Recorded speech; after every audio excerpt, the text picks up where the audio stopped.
আসসালামু আলাইকুম দর্শক। তো সবাই বলে যে গাজীপুরের কাঁঠাল বিখ্যাত, গাজীপুরের কাঁঠাল বিখ্যাত। তো মানে গুণে স্বাদে কোনো অংশে হয়তো মধুপুরের কাঁঠাল গাজীপুরের থেকে কম নয়। দেখেন, তো আমি হঠাৎ এদিক দিয়ে যাচ্ছিলাম, আমাদের এই গাছের কাঁঠাল নিচের গুলা প্রায় সবগুলাই শেষ। যে কাঁঠালগুলো সাধারণত বিশ্বের বাকি মানুষজন পোলাইপান যারা আছে ছোট বাচ্চা কাচ্চা তারা খেয়ে ফেলে, গাছের কাঁঠাল মোটামুটি প্রায় বেশিরভাগগুলাই শেষ। তো যাচ্ছিলাম, ভাবলাম যে একটু গাছে উঠে দেখি কাঁঠাল পাকছে কিনে। তো উঠে দেখি অনেকগুলা কাঁঠাল পেকে গেছে। দেখেন, উপরে উঠছি,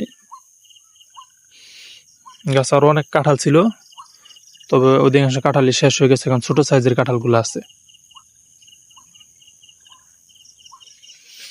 গাছের কাঁঠাল মাশাআল্লাহ অনেক মিষ্টি। এই একটা বড় কাঁঠাল মোটামুটি পাকছে।